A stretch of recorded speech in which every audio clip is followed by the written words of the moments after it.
Hola, hola, esta es la tan esperada entrevista que hice a una persona que solamente habla inglés y a mí me parece muy interesante porque es hablar con un organista.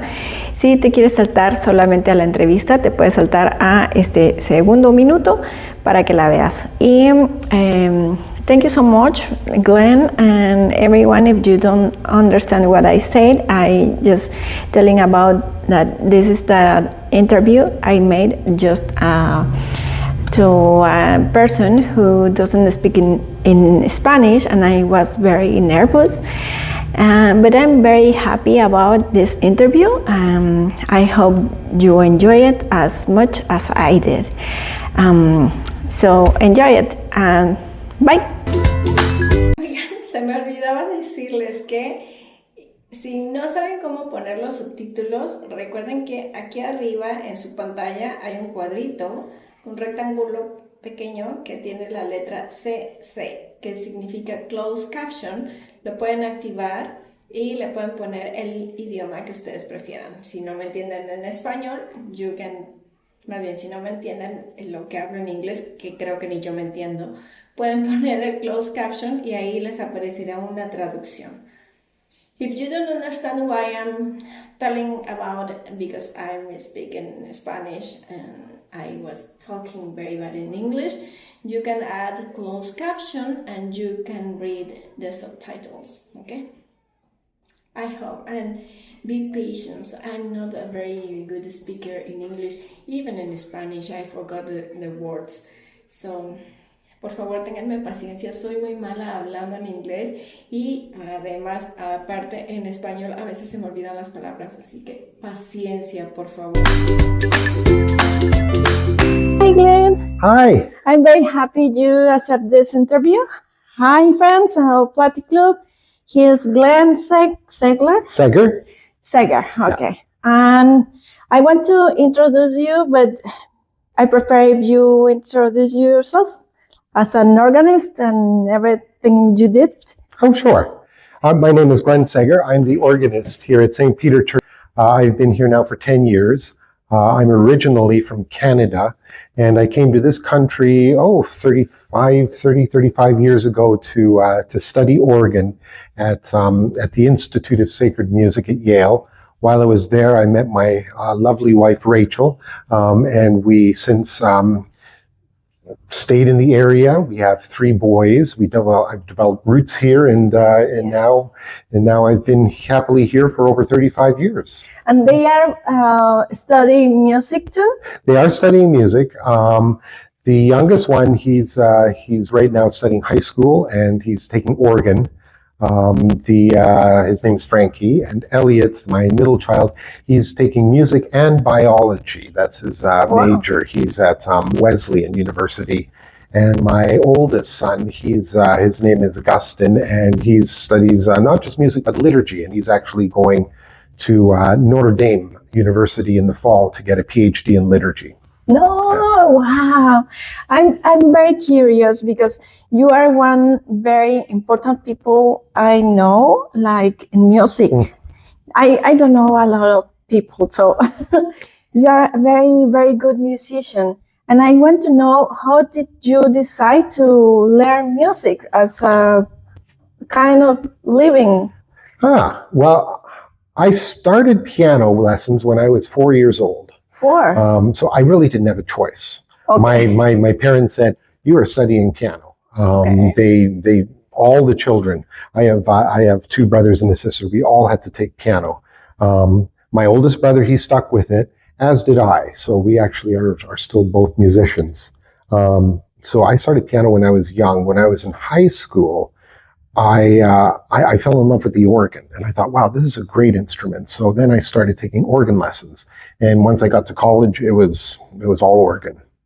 Oh, and your parents, I suppose they like music, or they play something like music? Neither of them play, but they both very much enjoyed music. They enjoyed listening to, but there's really not a history of music in my family. Wow. Yeah. You are a doctor in music, isn't it? I'm actually a doctor in liturgy and theology. Oh, so I have my master's in music, and then I did more master in music. Yeah. Then I went and completed the doctorate in my PhD in theology. Wow. And I'm very curious because I never studied music, even at home. I'm very bad in music. But how was your study school? Like, was the exams, the tests, and everything? Because I suppose it's not writing, it's maybe playing. Yeah, most of it is playing. I was a performance major, so much of my time was spent practicing. So it was in the practice room and then giving recitals. But at the same time, you have to learn the other parts of music. So you have to learn music theory. Okay. So that was writing the music and things like that. Yes. I also did take 1 or 2 composition courses and a lot of history courses, a lot of music history courses. Oh. So yeah, it was a heavy academic schedule as well as performance. But it's important if you're playing the music from different historical periods that you understand.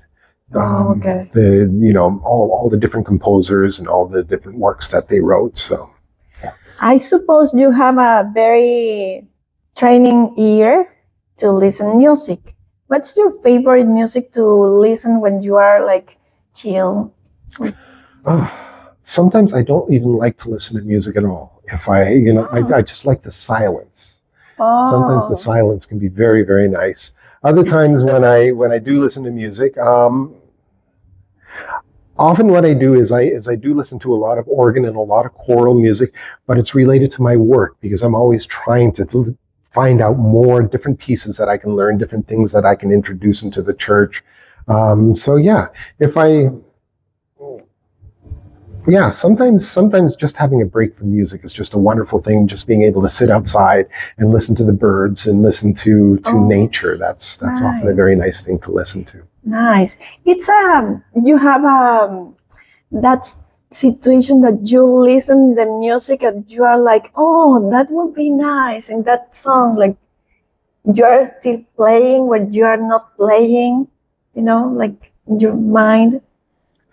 I'm always living church music. It's just I enjoy it so much. So even if I'm not, actively practicing at church or things like that, I'm always listening to it, or I'm always looking and trying to find out, what is some new music out there, and always trying to expand my knowledge of it. It's just for some people, they have a job, and for me, church music is not just a job. It's just my life. It's just something that I so enjoy doing. It's just a wonderful, wonderful part of my life. And last, because I know you have not much time, do you have a favorite composer or music song?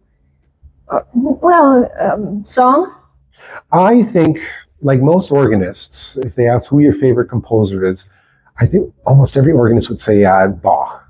Johann Sebastian Bach. Yeah. Everybody loves him. In terms of choral music, I really like a lot of the early Renaissance composers, Palestrina and Victoria, and different ones like that. And it's I don't know. No, that's fine. There's just so much music out there, and it's always a difficult question to answer. Who's your favorite composer? What's your favorite piece? Because there's so many. You prefer one kind of like music, so like regular people used to listen like rock or pop, and I think in piano music or composers in that kind of music, you have like rock. It's like Mozart because it's too moving, or like different kind of music, and you have like more quiet or more moving, or it all depends on my moods. Sometimes I like to listen to something that has a lot of energy in it, and sometimes things that are quiet. It really depends on the mood I'm in. But by and large, I do listen to mostly classical music. Once in a while, I'll put on some popular music, but not too much. Not too much. It's mainly classical. Oh, nice! Yeah. Thank you. And how did you decide to play celestial music, no celestial for church? I just love the church music.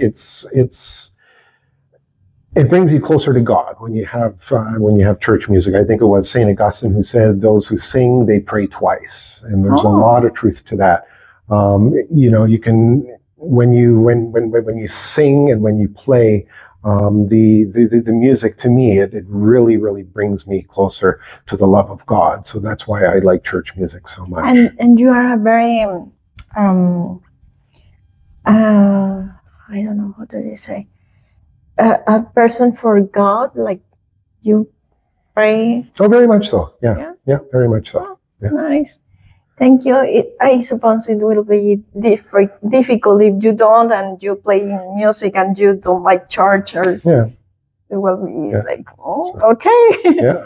Thank you so much. Thank you. I don't want to take more of your time because I know you have a mass now. Right. But thank you so much for this chat. It was very nice. It was wonderful talking with you. I have a question, just one. Sure. Can you say something for people who wants to learn music but they are not sure because maybe family don't want to push them in that way or something, like encouraging them? I would say if you enjoy music, you can always sing. You don't even need to necessarily take lessons to sing, or if you don't have to take piano lessons, if you're unable to. If you can, that's great. Try to pursue whatever you can, but you can always sing because that is the instrument that God gave us, and it's always available to us. And so just keep singing. Thank you so much. Thank you. Thank you so much for this time, and I hope you enjoy it. And I can put the caption. And see you later. Thank Bye. you. Bye-bye. Recuerda, por favor, compartir, darle like y suscribirte para que no te pierdas ninguno de los videos.